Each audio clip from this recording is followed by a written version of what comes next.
Good morning mga kabislan. So, dito po tayo ngayon sa Ragay, Camarines Sur. Dito po tayo ngayon sa beachfront property. Yan. So, low tide po ngayon mga kabislan.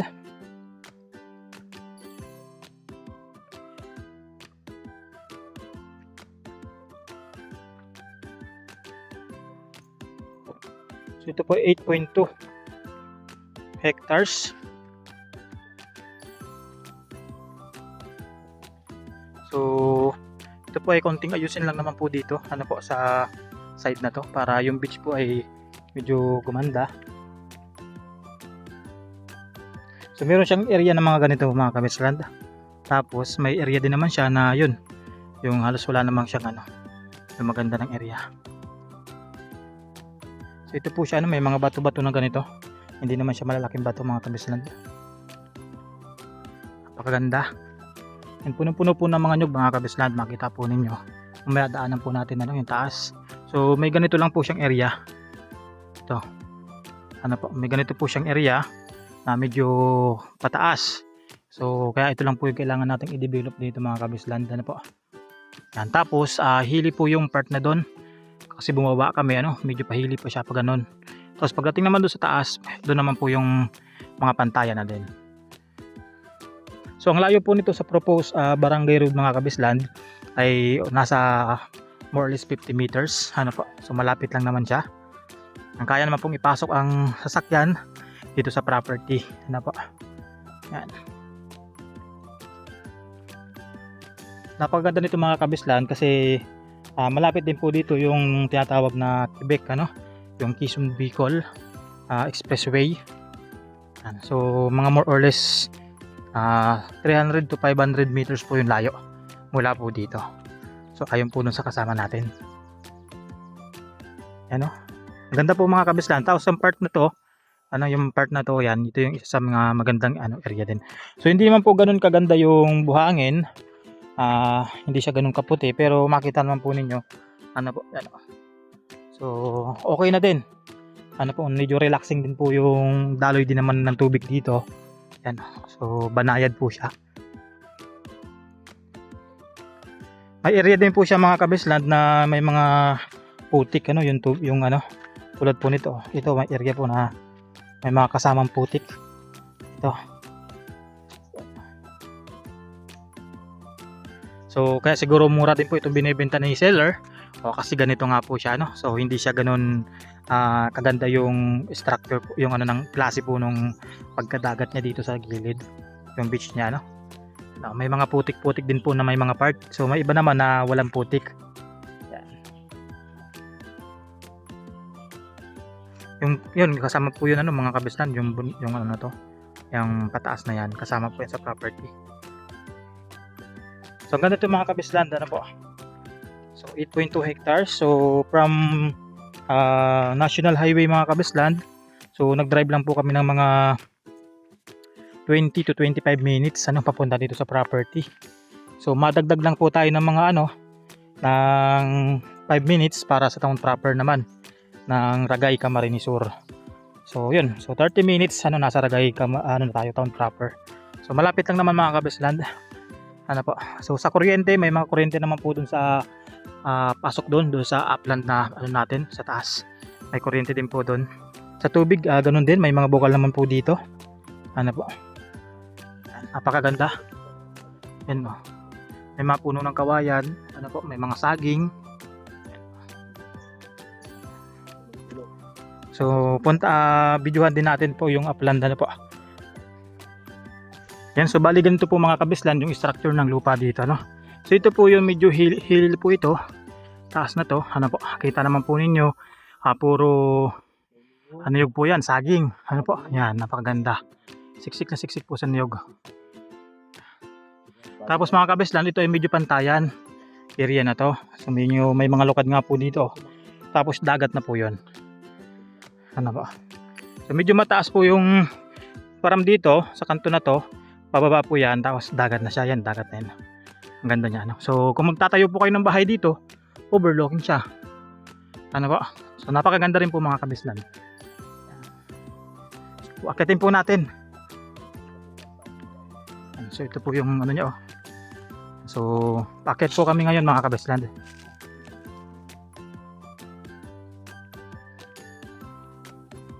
Sama natin si Sir Jan, ano pa? Si Biyahirong Gala.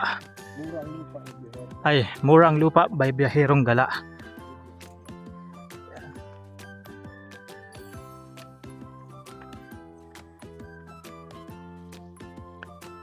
Ganda dito, overlooking masyado. Yan. Kita po ninyo. Ganda. So maganda daw po dito pag hapon. Ano po? Kasi yung pag nalimbawa yung palubog ng araw, ano po? Yan o, kitang-kita. Yan. Ito po, ang daming nyug mga makabesland oh. Halo-halo na yung nyug dito. Napakaganda. Ito, banayad lang po ito, ano? Yan, banayad lang siya. Ganda po dito.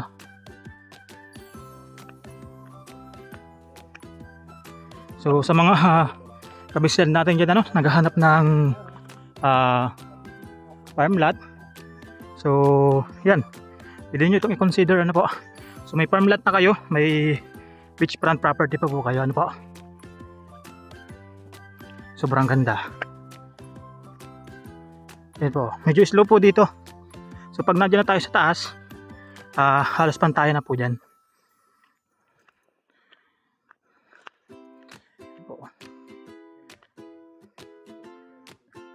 Yun, so dito na po tayo sa medyo kapatagan mga kabesland. So dito may kapatagan po ditong maliit, Yan. So dito sila nagkukopra. Ano po, yan. Tapos yung part na yun, yung dulo na yun, may packet pong konti, tapos pantay na naman siya. Tapos ito po yung dagat. Yan. So pag lalinisan po ito, itong mga na po ito, itong mga kahoy na yan. Yan dagat na po yan. Overlooking din sa dagat. Ano po, napakaganda. So marami po kayong spot dito na pwedeng paggawa ng bahay. Ano po. Siksik na siksik po sa tanim. So halo na rin po yung dito, nyug. So meron po siyang takaran, meron naman po siyang mga layugan na din. Tulad po layugan na to. Pero siksik pa rin sa bunga. Yan. So iba takaran po siya Yan. Napakaganda po nito. Yan po kahit saan tumingin overlooking sa dagat. Kasi dami pong nyug. Halos dikit-dikit po ang nyug dito. So from Metro Manila mga kabesland, drive lang po tayo ng mga 7 to 8 hours papunta dito sa property. Yan. Pero pag gawa naman na po yung mga yung TR5, yung Quebec Expressway, so mas mabilis po yung natin travel time. Ano po? Yan. Ganda po nito. Yan halos pantayan na naman po dito.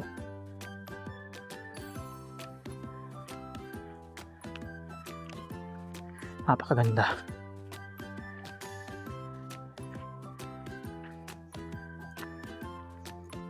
Yan, so ito na po yung mga kabisland sa isa sa mga pantayan din na area. Yan. Ang ganda.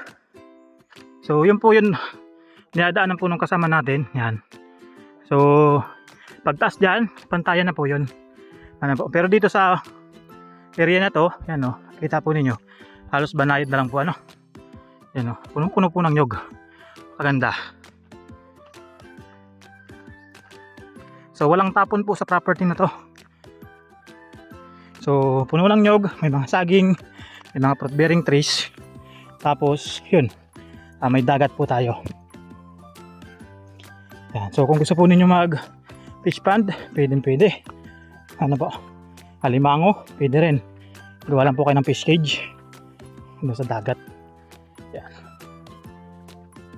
Tapos may itong part na to, yung hili. Yan po, hili po siya pag ganyan. Yan. Tapos pantay. Yan. So pag angat po natin dito, yan, doon na po yung pantayan sa may kalsada. Yung gagawing kalsada. Ano po?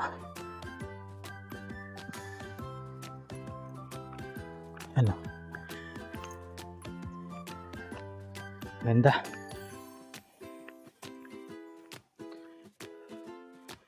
Yan. Kabidyo ka. Kabidyo. Ha? Papakita ng abs si Sir Jan.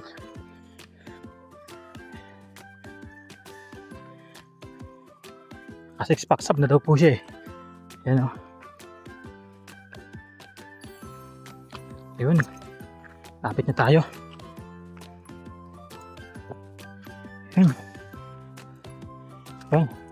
Ito po yung pantayan mga kabisland. Yan o. Pagod.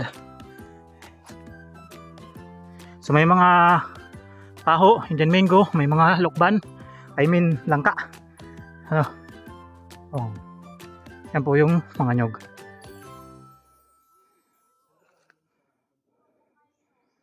Ganda po dito mga kabisland.